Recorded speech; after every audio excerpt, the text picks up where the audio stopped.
सभी को जय हिंद। तो आज हम 10 जून का करंट अफेयर देखेंगे। यहाँ पे जितने भी प्रश्न हैं काफ़ी महत्वपूर्ण प्रश्न हैं, आपको हर जनरल कंपटीशन के एग्जाम में काफ़ी फायदा मिलेगा। तो चलिए बिना देर किए आज का पहला प्रश्न देखते हैं।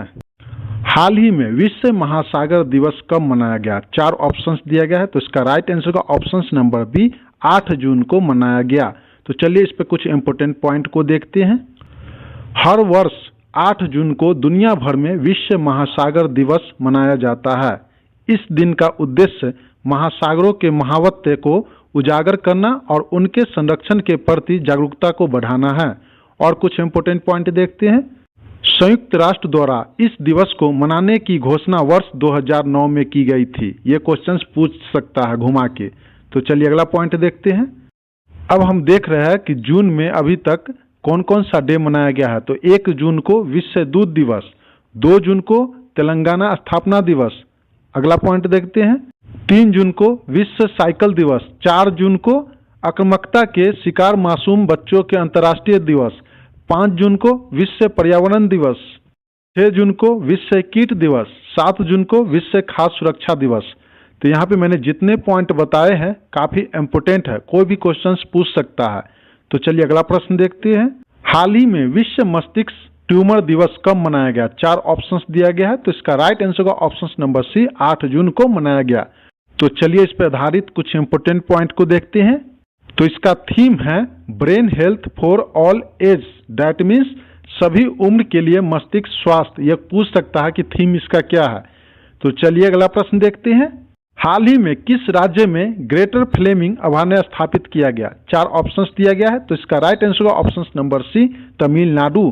तो चलिए इस पर कुछ महत्वपूर्ण पॉइंट को देखते हैं। विश्व पर्यावरण दिवस 2025 के अवसर पर तमिलनाडु सरकार ने धनुषकोडी में एक बड़ा फ्लेमिंग अभयारण्य स्थापित किया है। कहाँ? तो धनुषकोडी। तो अगला पॉइंट देखते हैं। जो राज्य की सतत पर्यावरणीय नीति और जैव विविधता संरक्षण की दिशा में एक महत्वपूर्ण कदम है। तो चलिए अगला प्रश्न देखते हैं। हाल ही में किसने ज्योति मठ में सामुदायिक radio station 88.4 megahertz Ibex Terna का उद्घाटन किया है? 4 ऑप्शंस दिया गया। तो इसका राइट आंसर का option number B general Upendra Dwivedi. तो चलिए अगला प्रश्न देखते हैं। हाल ही में किसने शासन में भारतीय भाषाओं को बढ़ावा देने के लिए भारतीय भाषा अनुभाग लॉन्च किया? 4 ऑप्शंस दिया गया है। तो इसका राइट आंसर का option number B Amit Shah. तो चलिए अगला प्रश्न देखते हैं। हाल में किसे फर्टिलाइजर एसोसिएशन ऑफ इंडिया का नया अध्यक्ष नियुक्त किया गया है? 4 ऑप्शंस दिया गया है। तो इसका राइट आंसर का option number C Shailesh Singh Mehta. तो चलिए अगला प्रश्न देखते हैं। हाल ही में दाजी पनसीकर का निधन हुआ है, वे कौन थे? 4 ऑप्शंस दिया गया है। तो इसका राइट आंसर का ऑप्शन नंबर बी लेखक थे। तो चलिए इस पर आधारित कुछ इंपोर्टेंट पॉइंट को देखते हैं।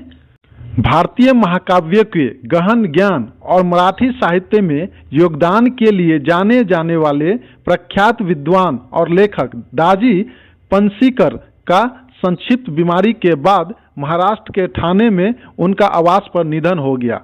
तो चलिए अगला प्रश्न देखते हैं। हाल ही में फ्रांस के तटीय शहर नीस में आयोजित अंतर्राष्ट्रीय महासागर सम्मेलन में उच्च स्तरीय भारतीय प्रतिनिधि मंडल का नेतृत्व किसने किया? 4 ऑप्शंस दिया गया है, वेरी वेरी इंपोर्टेंट। तो इसका right answer option number B doctor Jitendra Singh. तो चलिए अगला प्रश्न देखते हैं। हाल ही में किस स्थान पर राष्ट्रपति द्रौपदी मुर्मू ने अंग्रेजी, हिंदी, उर्दू, भूती और पुर्गी को आधिकारिक भाषा के रूप में नामित किया है? 4 ऑप्शंस दिया गया है। तो इसका राइट आंसर का ऑप्शन नंबर ए लद्दाख। वेरी वेरी इंपोर्टेंट प्रश्न है ये। तो चलिए अगला प्रश्न देखते हैं। हाल ही में किस राज्य में भारत के पहले variable speed pump storage plant का संचालन किया गया? 4 ऑप्शंस दिया गया है। तो इसका राइट आंसर का ऑप्शन नंबर बी उत्तराखंड। तो फ्रेंड्स, जिन लोगों ने अभी तक चैनल सब्सक्राइब नहीं किए सब्सक्राइब कर लीजिए, बेल आइकन की घंटी को ऑन कर दीजिए ताकि वीडियो का नोटिफिकेशन सबसे पहले आप तक पहुंच सके। और जो लोग पीछे का करंट अफेयर नहीं पढ़े हैं जाकर पढ़ लीजिए, क्योंकि सबका प्लेलिस्ट अलग अलग बना हुआ है। और यहाँ पे जितने भी प्रश्न हैं आलतू फालतू नहीं, सब इम्पोर्टेंट प्रश्न है एग्जाम के लिए। फ्रेंड्स, वीडियो पसंद आ रहा है तो प्लीज एक लाइक कर दीजिए। तो चलिए अगला प्रश्न देखते हैं। हाल ही में कहाँ अर्बन अड्डा 2025 सम्मेलन का उद्घाटन किया गया?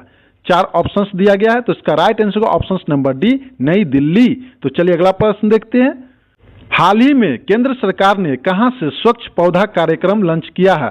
4 ऑप्शंस दिया गया है, तो इसका राइट आंसर होगा ऑप्शन नंबर ए, पुणे। तो चलिए अगला प्रश्न देखते हैं। हाल ही में नॉर्वे चेस टूर्नामेंट 2025 के विजेता कौन है? 4 ऑप्शंस दिया गया है, तो इसका राइट आंसर होगा option number A, Magnus Carlsen. तो चलिए अगला प्रश्न देखते हैं। हाल ही में राष्ट्रीय ई गवर्नेंस पुरस्कार 2025 के तहत ग्राम पंचायत डिजिटल गवर्नेंस श्रेणी में किस राज्य की रोहिणी ग्राम पंचायत को स्वर्ण पदक मिला है? 4 ऑप्शंस दिए गए हैं, वेरी वेरी इंपोर्टेंट क्वेश्चंस। तो इसका राइट आंसर होगा ऑप्शन नंबर डी, महाराष्ट्र। तो चलिए अगला प्रश्न देखते हैं।